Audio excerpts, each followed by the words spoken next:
2. And we are live with Chris Mutton and Erin Vassilopoulos, whom you just met an hour ago as she was discussing her film Superior. And now she's here with Chris to lead a panel on how to work with a cinema editor.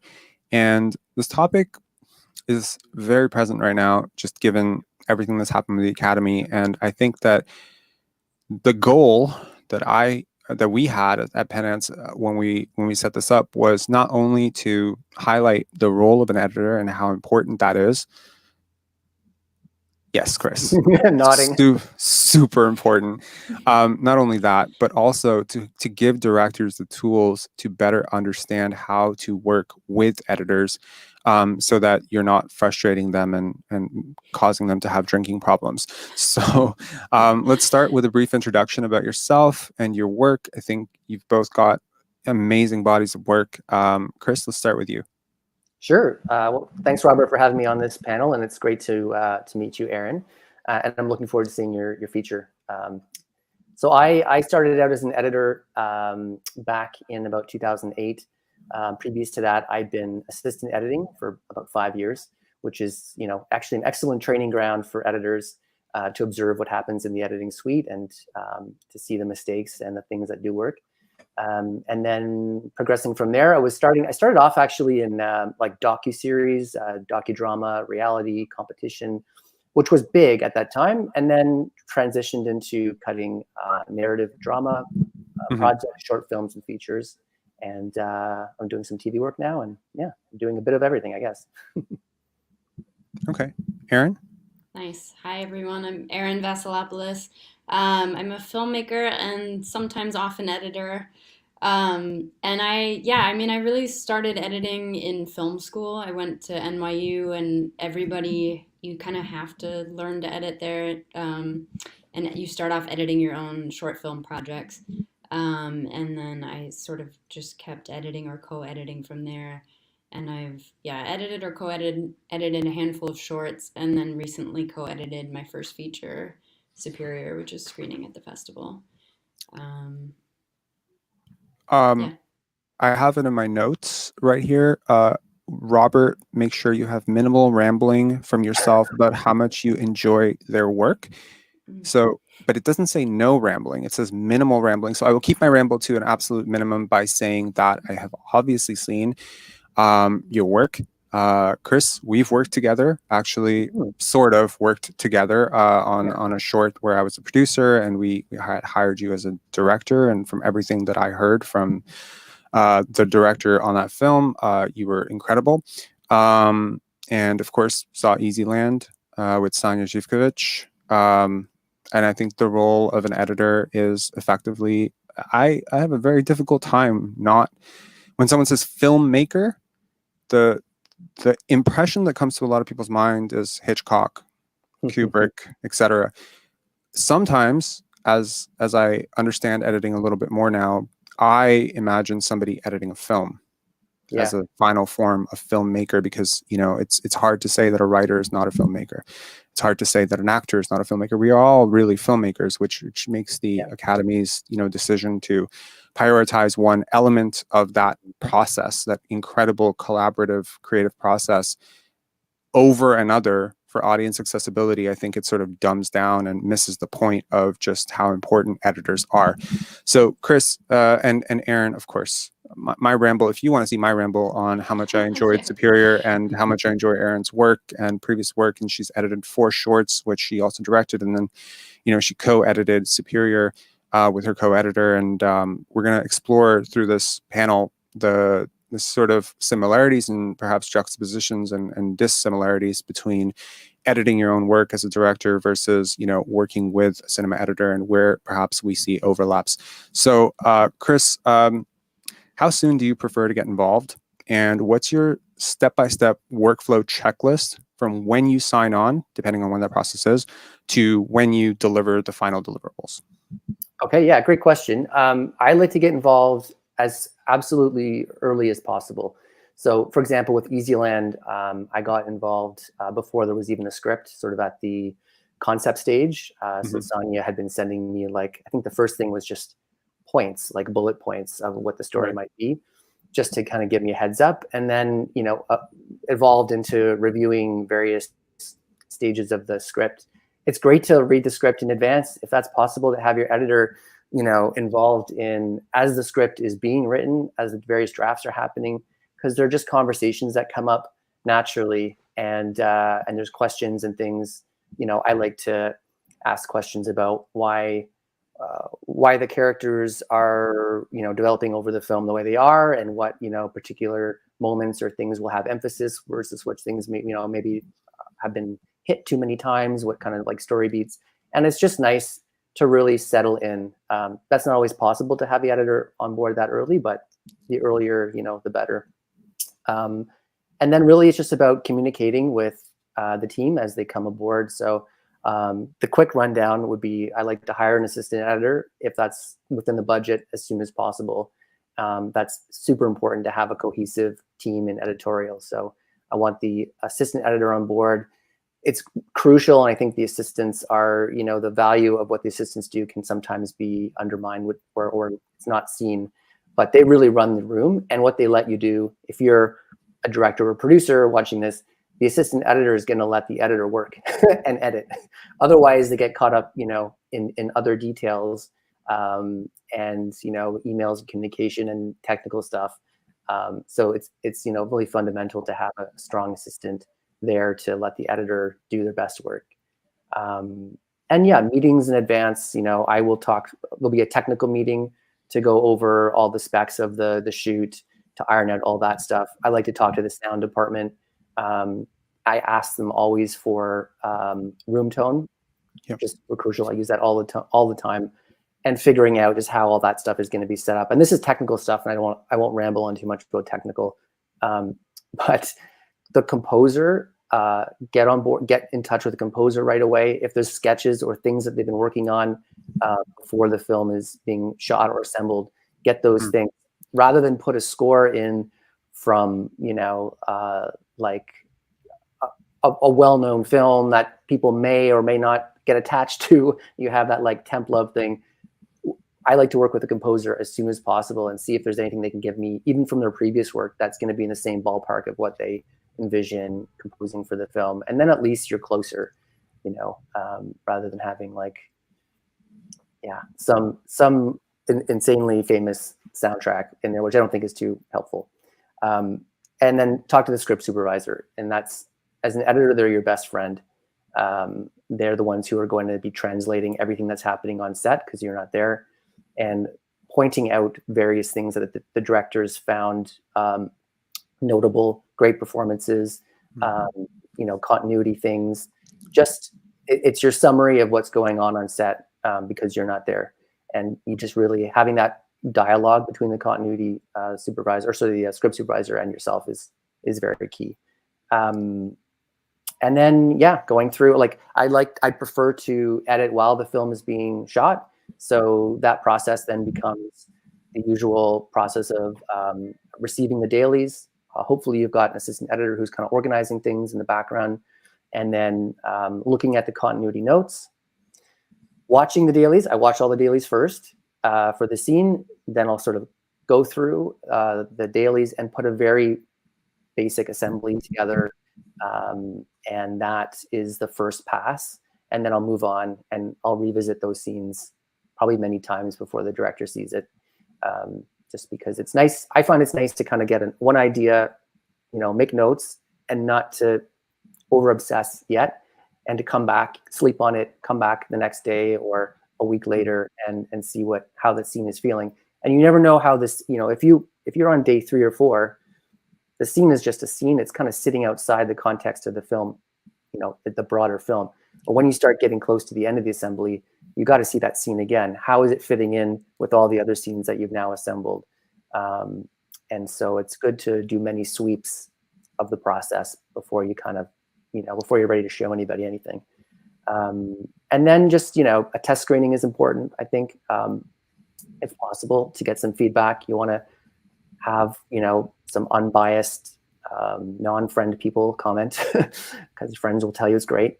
And then, reshoots and ADR are key things as part of the process as well, if that's, again, something that's in the budget, and then lock in delivery and go to the sound mix.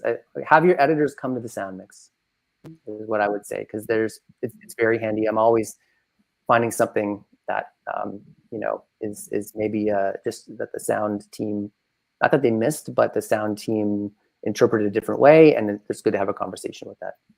So that's it. I've rambled on for too long. It's not even close. If you've been listening to our Q&As, it's not uncommon for me to just go wax poetic for 10 straight minutes. That was extremely informative and very concise, and I'm actually shocked at how much information you were able to pack into that. And I hope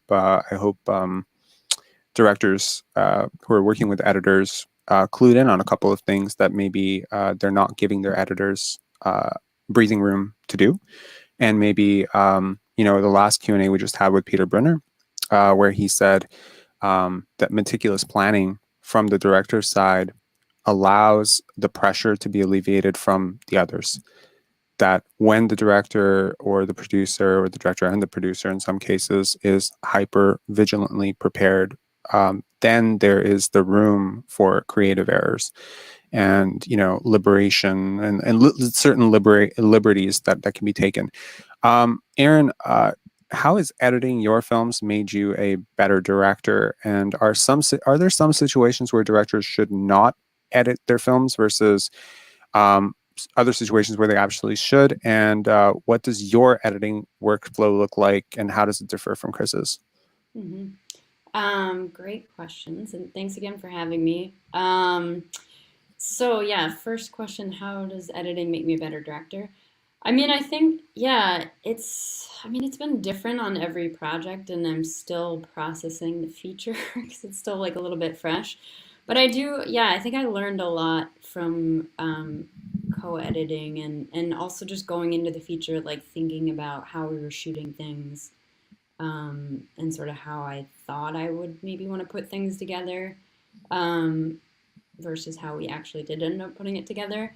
I think you have like these different hats when you fulfill a variety of roles in the process. And I think when I was directing, I was sometimes able to be thinking ahead to editing. But honestly, a lot of it did come together afterward. Like it was like, being my first feature, I do think I was mostly just consumed by like trying to keep the shoot on track and like not go off the rails. So a lot of, and we actually, it's interesting hearing about your process, Chris, like super organized, and it's interesting how early you like to start. We, for various reasons, like our shoot came together pretty quickly, and we had pretty minimal prep time. So even as we were filming, we were sort of still like figuring, I think this is very, very common, but we were still sort of figuring things out for the shoot itself. So we had not lined up an editor, and that came like much later in the process. But sorry, I'm going off on tangents here. No, good. What was your second question? I don't know. Oh, when should a director absolutely not edit their film, and what are certain situations where they should? Maybe directors should never edit their films. No, I'm kidding. I don't know how to answer that. I think it's different. I think each project is different, and it really just kind of going back to describing the process of Superior. It's like I didn't come into it at all knowing that I was going to co-edit the film. Okay. It just kind of evolved that way. So once we finished shooting, we had an assistant editor who had been, syncing everything, doing a lot of work, starting to assemble some scenes. Right. And then after the shoot, I ended up sort of taking his work and putting together an assembly, and so starting the process. And then we went through a long process of meeting with editors. So we sent the assembly to different editors, and I had several meetings with editors. And I ended up working with Jen Ruff, who was my first editing professor at NYU. That's cool. And and someone I always wanted to work with. I think I had like tried to get her to work on the short, and she's super busy, and everybody wants to work with her. Like all of her students want to work with her. So, but I just sent her the assembly, and I was like, I've been wanting to work with you. Let me know what you think. And we met up, and at that point, I had met a couple other people, and she just like loved. I was so happy. She just loved the footage, like even the assembly, which was so rough, and like I was Hmm. kind of at a low point. I mean, you know how it is, Chris, probably working Oh with yeah, directors. It was like yeah, kind of depressing at that yeah. stage. But I met with Jen, and she was so positive and just like really saw the movie. I felt like she was describing the movie that I also wanted to make out of the footage. So that was really exciting. And so I just knew that was a good fit. So we started working together. And then she started working, and then it was very fluid. And then somewhere along the lines, also sort of started editing a bit, and we started trading stuff back and forth. And then only then did we decide to sort of keep co-editing. So that it was very fluid and not premeditated, and it's just sort of how this project evolved. Um, That's cool. One other quick thing to point out, because I think it did really affect our edit, was we started editing like right before the lockdown in New York City, like the pandemic hit. Hmm. So, and at first there was this huge rush. My producers were like, "We got to finish the film in like 5 weeks and submit to festivals," and then it was like everything shut down, and there was so much uncertainty that we just 5 weeks? yeah. I mean, it's hard. Wow. Tough. Yeah. Yeah, no. I mean, maybe I'm probably exaggerating a little bit, but we were like, there was talk of trying to submit to Cannes, and it was like, it was already like, yeah, February, March. Uh, but so anyway, that the pandemic really slowed down the process for better, I think. And it really, at that point, we were able to hit the brakes and really like, Hmm. we ended up spending like 6 months editing That's Jen great. and Right. I, and just got to really like spend so much time and try everything and experiment. And I'm actually really Right. grateful that we had that experience and that we had the time. And Yeah, I'm a I big think it's advocate so for that. interesting. Go ahead. No, I should say I'm a big advocate for Yeah. time on features, especially if it's an early feature. And I think just like it's a long process that doesn't necessarily, because you're not necessarily working on it every day. It's great to take little breaks if you can afford to have a week hiatus here and there, or to get some perspective after spending so much time with the material. yeah. So yeah, spreading the process out, if that's an option, I think is an excellent way to attack a feature for sure. It seems like a No, luxury, though. You don't always It get is a that luxury. time, No, right? totally. Yeah. And like you were saying, the pandemic was that opportunity that appeared, which in your case was like a silver lining in a way that gave you that time. But yeah, it really isn't. It's probably a much less common instance to have the ability to stretch things out. You probably everybody's always working under a deadline. So if you ever find yourself in that situation, you're lucky. Yes. No, that's so interesting because we've had, we've had films like Lucifer at this film festival that were effectively like a 4-year process, Mm-hmm. from script stage to scouting to finding actors, and then everything had its place to breathe. And then yesterday we had Gabriel Fabro for Grand Bolero, who was saying that he literally reached out to his DP 2 weeks before the shoot and said, "Hey, you're shooting you're shooting a feature film in 2 weeks. Come help me." And how it's so incredible how both processes can lead to a positive result just through different means. So we're going to transition this back to the script, which is 2 mistakes that you've stopped making and 1 mistake that you still do as an editor. Who do you want to go first? Yeah. Who wants to confront their mistakes first? I can start. I can jump in. Yeah, well, so Chris, you touched on this earlier, and I was like, oh, yes. I mean, I used to make the mistake and it's really hard not to, of getting really attached to music, temp music. And you know, I'm a huge fan of music, and I think in school I didn't fully realize the music licensing process and just like how insane that is and how expensive it is to license music. So I would just like throw these tracks into my shorts, and you know, and it's really like you should not do that at all, because you shouldn't be editing to you shouldn't get attached to music early on, because more than likely you're not going to be able to use that song. So I totally agree that getting a composer on board early, or like really thinking about, I feel like now, after going through that whole process on the feature, I know a little bit more about like how to look for music that is licensable. And but yeah, that's a big lesson I've learned, and a mistake I used to make. And I think the other thing is, early on, I would sometimes like getting footage back and just jumping into an edit. I used to sort of just like be so excited. I would just start like assembling right away without really like watching everything.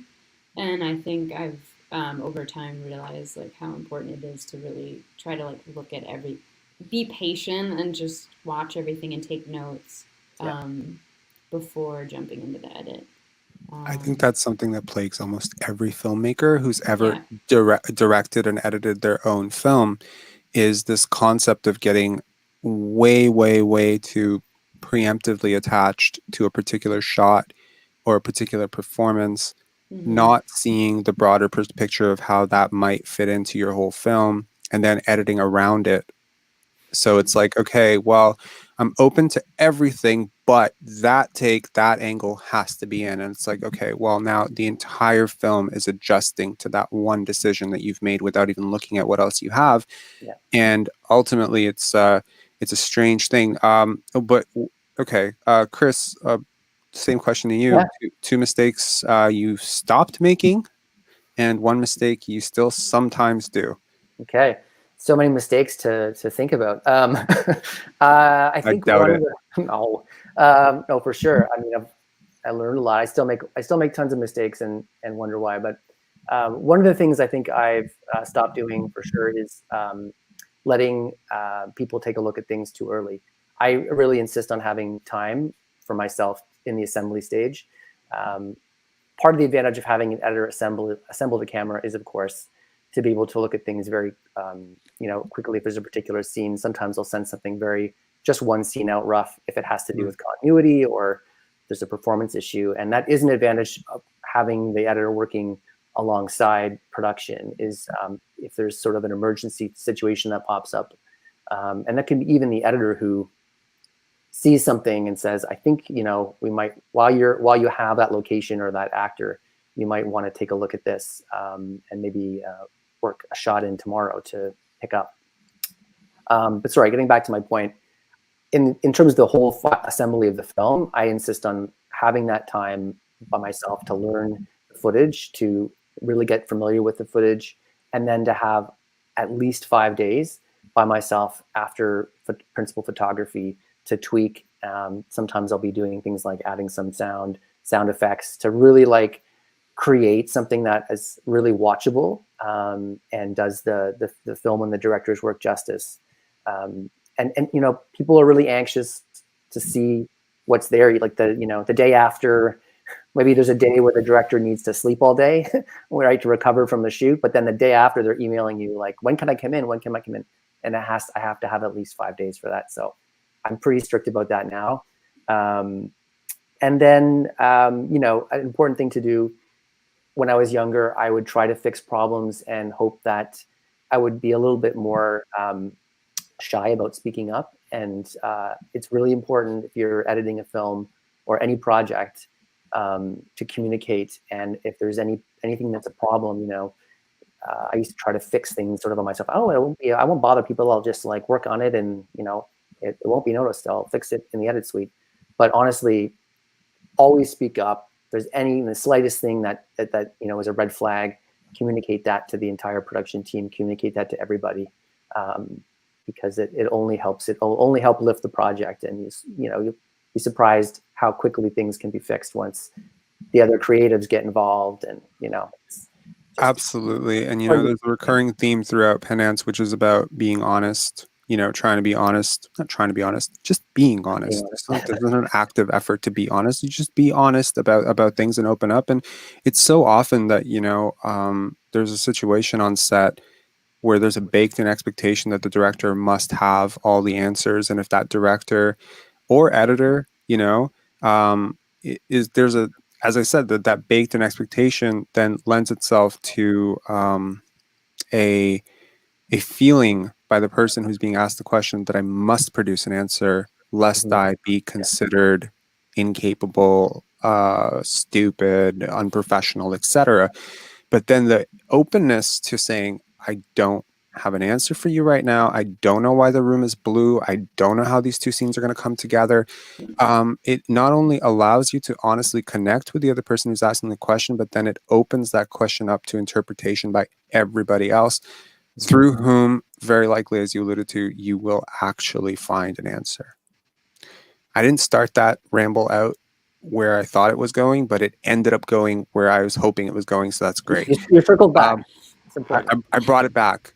Like, man, there's this quote at some point. It's like, I don't even know what I'm about to say when I start saying what I'm about to say, but I hope I'll find it along the way. sometimes I don't, but it's going to be a smooth transition to growing older for me, actually. Okay. One thing. Okay. So now we're transitioning more into the director's side of, what notes you can offer to a director who's working with an editor. So one thing you wish, and you can expand on it if you want to add more than one thing, because I'm sure there are lots. One thing you wish more directors understood about working with a cinema editor.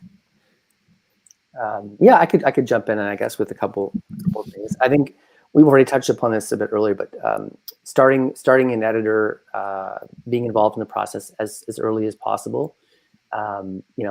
It's not always possible, but if that's something that can be done, I think have those early conversations before the shoot. It's super important.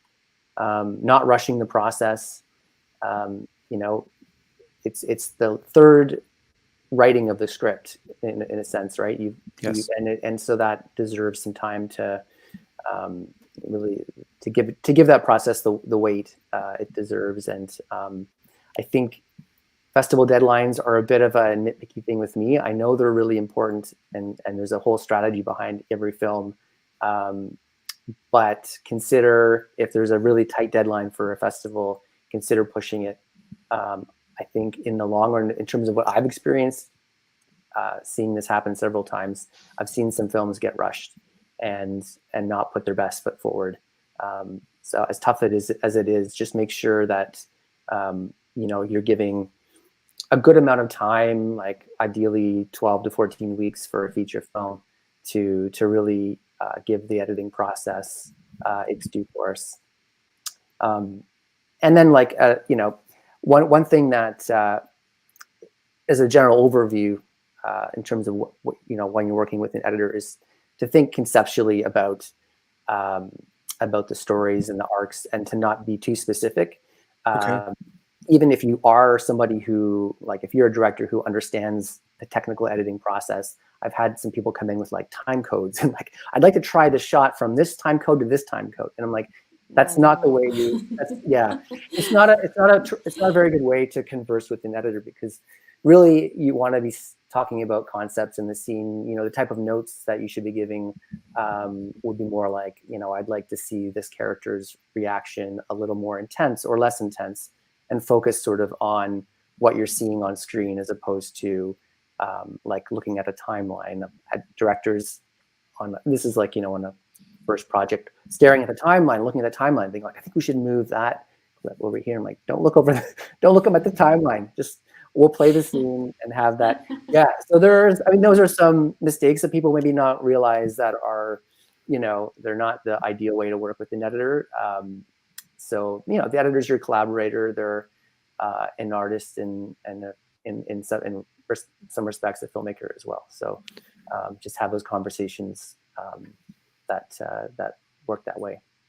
I'm curious about how you approach disagreements in the editing room, because I think that this can flip the switch and sort of understand your perspective, but also perhaps understand the director's perspective in this case. Because in a lot of ways, I think most directors would approach even the editing stage as, yeah, I still directed this thing, I made it. I'm handing it off to you to assemble it, but I'm ultimately handing it off to you to assemble what I made.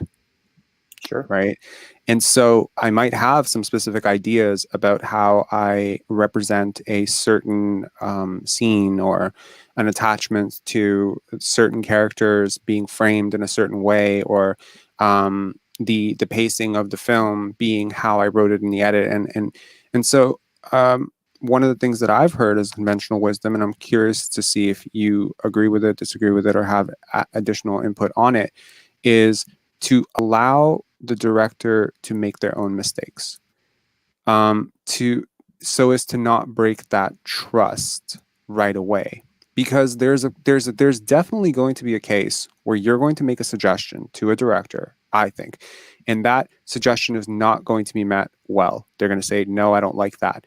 And it's going to be the opposite of what they make. And you might even, spat over it a little bit. And, maybe the director becomes frustrated. And so you end up using their version, and 2 months later they come back to you and say, no, you were right. Yeah. You were right. You were absolutely right. But that 2 months was so much more frustrating than it had to be, because that conflict even arose from that situation. So I'm curious my very loaded question here is, how do you approach a disagreement to make sure that it doesn't become more than a disagreement in an editing room?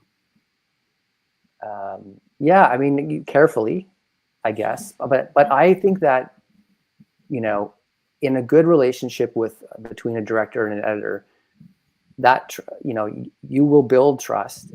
Certainly the first few weeks can be a bit tricky, but you're in a process of getting to know each other as creative people, and I always like to understand where the director's coming from in terms of their background, and like as a person, but really their creative background, all of their work, and to get a sense of their style. So like with Sanya Zivkovic, who did Easyland, I worked on her short. That really allowed me to understand. Yeah. Like we got to know each other as creatives on that, and maybe I got to see what her instincts were, so that when we got to Easyland as a feature, we didn't have as many there weren't really heads butting on that.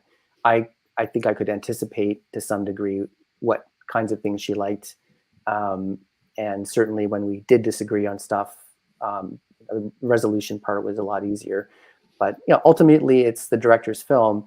I think, though, if you have a good relationship with your editor, I think there are healthy conversations as opposed to disagreements. I don't think they're really disagreements. I think they're just conversations, and sometimes the editor's point of view sort of ends up in the film, and sometimes the director's. Ultimately, the director will oversee all the decisions, but really in the editing process, if it's a good relationship, and I find in the edit suite, it's about 50-50, in terms of who ends up kind of directing the cut. Yeah, it's really interesting. Last year we had Jackie Vogel. Do you know Jackie Vogel, perchance? No? She was selected to the shorts competition, and she had been anointed as the director of her film, although she insisted that the 4 collaborators on that film had come together as actor, director, writer, editor, etc., and that they actually didn't even believe that any one of them deserved a quote-unquote director hat, to which I effectively in my own head at that moment said, this is insane. It was so crazy to me that like who yells cut? Like, I don't get it. Like, personally, I didn't get it. Now I've had a year to sit on it, think about it, and I'm shifting more to this idea of film being a very collaborative medium. And it's, when you say that the film is the director's film, yes, and maybe not. No, is it really? Because I have seen films which are so poorly directed and yet saved by the score, saved by the script, saved by a deeply charismatic performance. And I don't know what power Penance has as a 50-year film festival to shift the film industry's perspective on you know, how we consider the hierarchy of importance between department roles. But I don't necessarily think, because, you know, the way I see it, you're still putting your name on the film. So Absolutely. you do have to, on some level, answer for decisions that you've made on this film. And sometimes, you know, if a you know, a director is a complete lunatic and says, you know, like everything has to be sped up, you know, more than you'd like, then ultimately people are going to walk away from that film saying, you know, this person just edited really poorly. Who the hell edited that, right? And then there is that authorship that is not often understood or perhaps emphasized enough.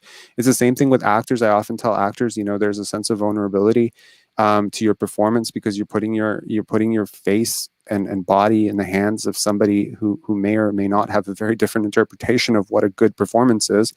And then an editor, and then a composer, and, you know, at the end of the day, when people walk out of a cinema, they what do they say? Do they say that score really undercut that performance, or do they often take the layman's term version of it and say that actor is shit?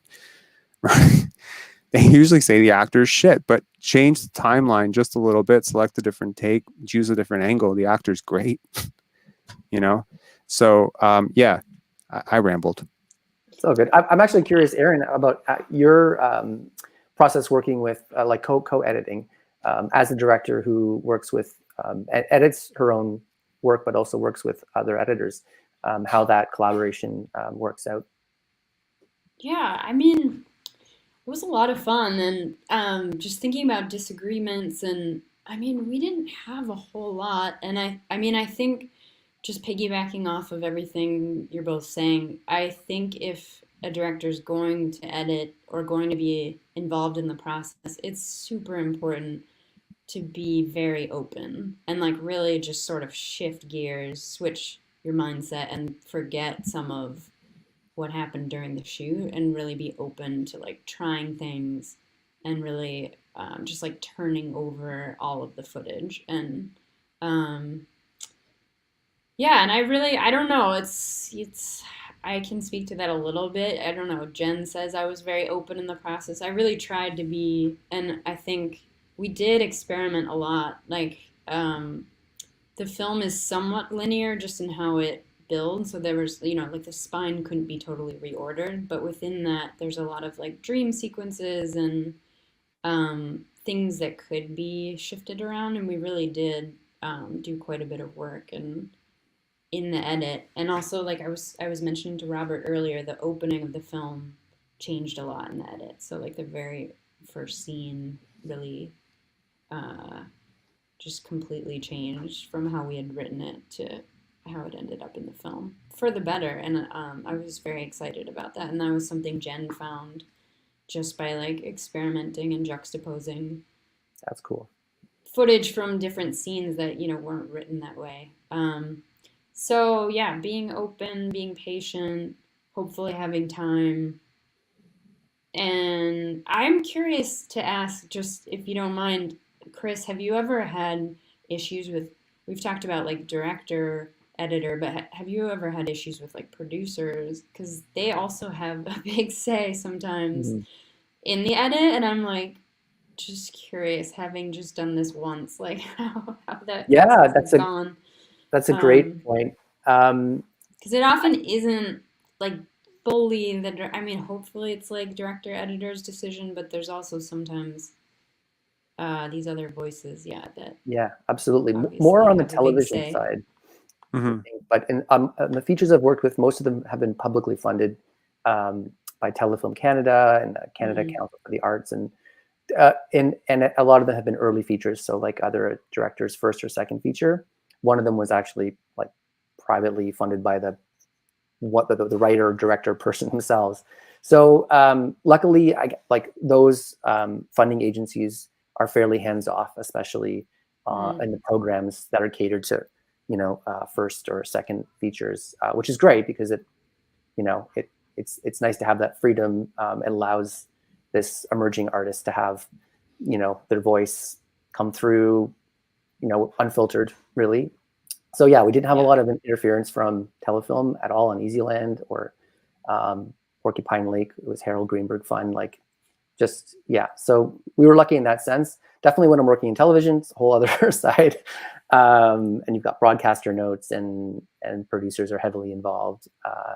So yeah, that's where I think the politics and being diplomatic is a key skill an editor needs to, refine and use is in television, where you have you have a director who's got their cut, you've got the producers and the showrunners, and you've got a network influencing what ends up in the timeline. So you do have a little bit of a balance. I've worked in a room with two directors who've co-directed and produced something, and that was very difficult, because then you often you're in this awkward position of being a tiebreaker, because you're three people and there's disagreements happening on either side of your shoulder, and you just kind of want to crawl into a hole.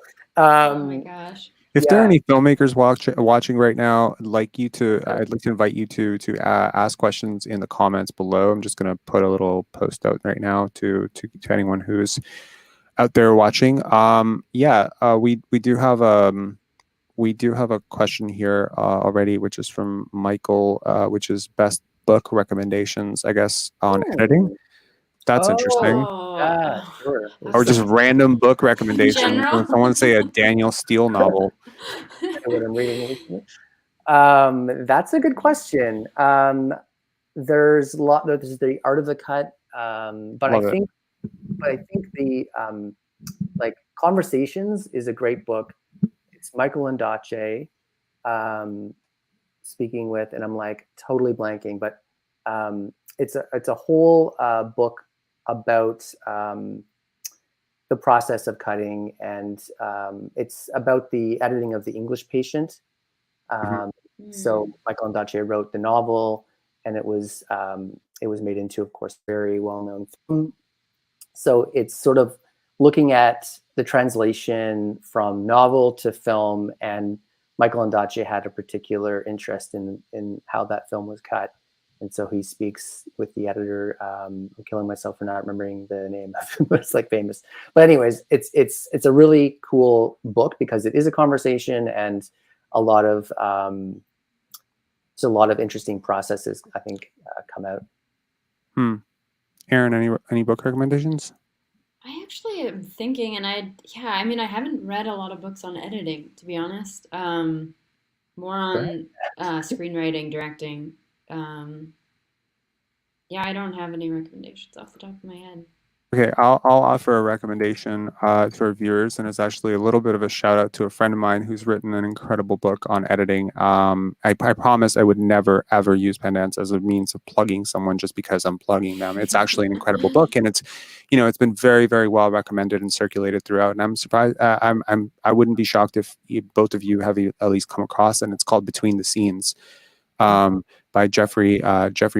Michael Bays, and not that Michael Bay, different Jeffrey Michael Bays. And it's incredible. And it was a great help to me, both Jeffrey's tutelage and also the book itself, which he'd sent to me from the States. He mailed it over. He's like, "You're editing your feature. I think you need this book. You haven't ordered on Amazon. I'm going to do you a favor and send it to you." And it was incredible. Just understanding the rhythm of the cut. So I think that would be a great recommendation. And also what Chris said. It was Walter Murch. That's the editor in Conversations. So Michael Ondaatje speaking to Walter Murch about that editing. And Walter Murch also did a second book called In the Blink of an Eye. And that's considered pretty primary. I think I did read that. Yeah. It's pretty good.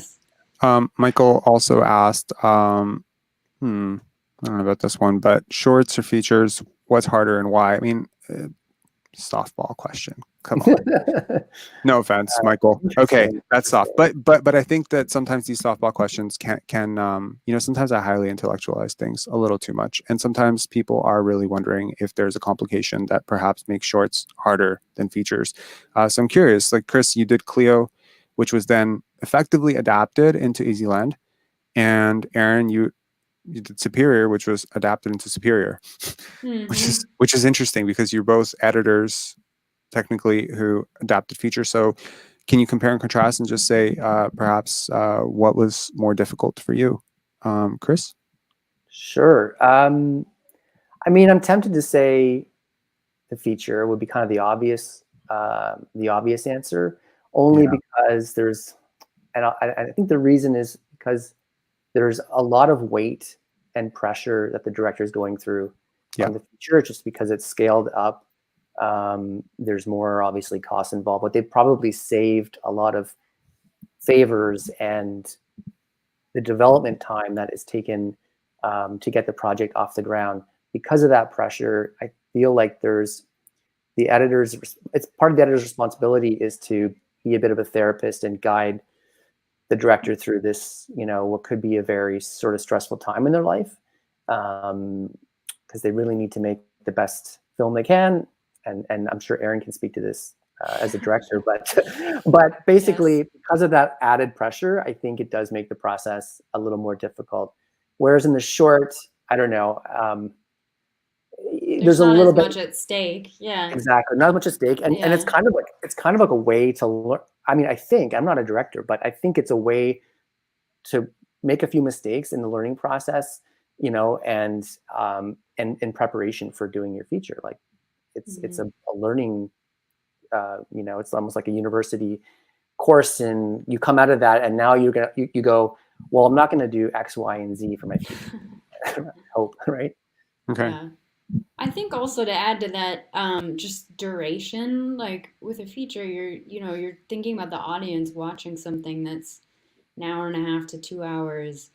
I don't know, there's just like a lot more that has to go into that, I think, to keeping just like specifically in terms of thinking about audience versus a short, which is like obviously much shorter and just like something someone's going to be engaging with for like 10 to 15 minutes. I do think sometimes shorts though can be difficult in their own way because it's such a different form, and like sometimes it's more like a punchline, like almost like a joke, or like you're expected to like deliver something very quickly, sort of very quickly and like sort of wrapped up with a bow. And it's like that can be hard to do in a short amount of time, and I think often that like falls on the editor to try to figure out how to. I think there's also a sort of baked-in bias here, which is that most people who are adapting shorts to features do it in that order. Very few people in this world have ever done a feature and then tried to adapt it into a short. And so the lived-in knowledge of having now worked on that similar story, or having worked on the short and then transitioning up to features, it's usually like you're not even consciously aware of how much you've learned in the previous process that made the next process easier. So maybe I think some people might say that a short is harder because generally you do it before. And like, shorts to features is such a great model for editors as well as directors. Like, I'm so glad that I've gone through that process a couple times with directors, and it just makes the editing of the feature so much more efficient. And I think the projects turn out better because you have had that opportunity to gel working together on the short. Yeah. This is more of a technical question coming up, which is the best software to stay organized and connected. I really like that question, Mike. Thank you. Either one of you. I don't know if they specifically, if Mike specifically means like editing software. I mean, well, if connected and organized, I'm assuming he means something along the lines of like something where all collaborators can connect and push things through. Interesting. I mean, I don't have any examples of a specific software that would be shared with everybody. I mean, honestly, just using like Google Drive things like probably is I mean, I've used that. It's free, and I will create Google Docs or spreadsheets for lots of different things and send them to all the departments. And so I definitely use that as a tool on like low budget features or projects to just say the information's out there, and to try to like encourage everybody to be aware of what the other departments are doing and how that affects post, that kind of thing. Absolutely. So, we used Frame.io a lot for feedback, because you can, I think Vimeo has that now too, where you can sort of time code notes, specific notes, and then I mean, I've used Slack, but more for pre-production, not so much for post. Yeah, you're right. For our Vimeo, I've used Vimeo. That worked out well, to be able to do those time code specific notes. Yeah, no, there's this entire technical process, obviously, and I love the note that you gave, Chris, about starting earlier, because I think the earlier you start, the earlier the dialogue and communication can start about what the editor needs from you. And hopefully, if the other note that I got from you was, that you now speak out, well, then, there's two parts of that. Number one is understanding what the editor needs. The other part of that equation is that the editor actually tells you what they need and doesn't just, shy away and say, okay, well, I'll deal with this totally haphazard, totally unrealistic timeline and process. No, actually. So I guess if there was a takeaway for directors, if I can sort of synthesize the two messages that you've given, would it sort of be, give it time to breathe? I would agree with that. Absolutely. Yeah. It's not a process to be rushed. I mean, everybody will tell you that. The sound department will certainly tell you that too, because they're now further down the schedule. But yeah, it is very similar to a writing process.